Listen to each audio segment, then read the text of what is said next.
Milton Friedman gave us Reaganomics, a celebration of economic freedom. But freedom for whom? Turns out economic freedom only means something if you have money. More money, more economic freedom. Downside? No money, no economic freedom. It's a backdoor way of saying the rich should run everything. Friedman's Austrian forebears, the same ones who railed against the supposedly coercive and totalitarian nature of socialist governments, were apparently unbothered by the coercive tactics of those they agreed with. Granddaddy Ludwig von Mises was quite captivated by Benito Mussolini. Writing in 1927, he said, "It cannot be denied that fascism and similar movements aimed at the establishment of dictatorships are full of the best intentions, and that their intervention has for the moment saved European civilization. The merit that fascism has thereby won for itself will live on eternally in history." Friedrich Hayek was an old man when General Pinochet seized power in Chile in the 1970s, but he still made several trips to South America to admire the general's free market achievements.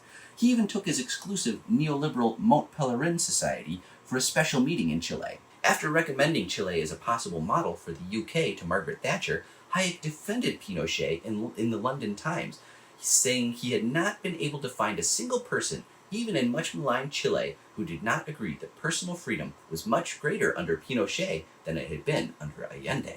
It's possible Hayek couldn't find a single person to disagree because of Pinochet's well-known tendency to torture, disappear, and murder his critics. There you have it. When people like Augusto Pinochet torture and murder critics in the name of expanding free markets or economic freedom, that's somehow not coercion.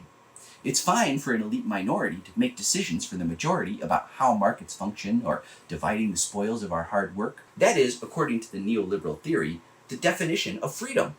To free markets is to free people. Or, as writer Robert Kuttner says, unfettered markets are deemed both the essence of human liberty and the most expedient route to prosperity. However, if a democratic majority should ever try to make decisions for themselves, especially if they should make democratic decisions that the wealthy minority do not like, that is coercion.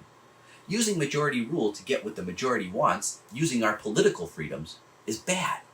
According to this logic, any form of collective power is tantamount to communism. When the wealthy minority make decisions, that is freedom, because wealthy people are important and clearly the most righteous, because they have the most money. When the majority tries to interfere in the economy, it is illegitimate, because as those without money, we are by definition less important and contribute less to society than the rich.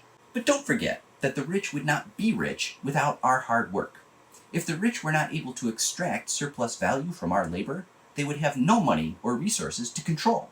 If you and I didn't make things, the rich would have nothing to sell. We, the people of this nation, are not unimportant. We are absolutely essential. We are the majority. Why do we need political freedom?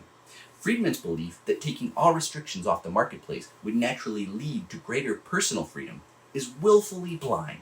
We require political freedom to restrain the excesses of the rich and powerful. That is the essence of democracy.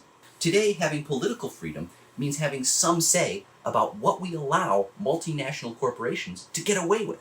Friedman says that for maximum efficiency, markets must be completely free. But what does freedom mean if people aren't allowed to have any say in how markets operate? As social critic Howard Schwartz points out, markets don't have rights, only people do. The free market is an artificial construct. As Schwartz notes, free societies don't have an obligation to markets. A free society does have an obligation to protect the rights of individuals. The promise of life, liberty, and the pursuit of happiness referred to in the Declaration of Independence requires balancing human needs against exactly how free we allow the marketplace to get. Political freedom does not require free markets. Political freedom means having a say in economic freedom. If we can't have our say in restraining billionaires or preventing the Fortune 500 from running roughshod over all of us, how can you say we are free? Freedom means using our collective power to make our lives better, in spite of the overwhelming power of the rich. Thank you so much for sticking with me through my series on Milton Friedman. Don't forget to please like, follow, favorite, and subscribe to my free Substack. I'll be taking the next week off for a road trip with my kiddos, but I promise to get right back to kicking the rich and powerful in the nuts when I return. Thanks so much for all of your support. You know what I'm going to say? Let's make them pay.